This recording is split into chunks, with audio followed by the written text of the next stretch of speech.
سے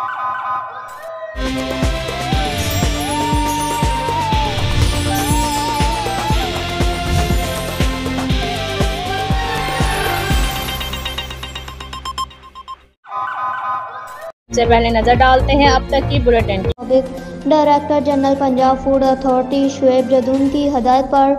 food safety ٹیموں کی مضر صحت غذائی اشیاء کا مکروہ دھندہ کرنے والوں کے خلاف حافظ آباد میں کارروائیاں جاری۔ ٹیموں نے کارروائی کرتے ہوئے چنیوٹ روڈ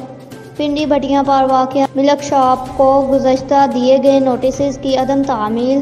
ذاتی حفظان صحت کے اصولوں کی پاسداری نہ کرنے، دودھ والے چلر کی صفائی کا ریکارڈ عدم پائے جانے، نان فوڈ گریڈ ممنوعہ کیمیائی ڈرم زیر استعمال ہونے کی بنا پر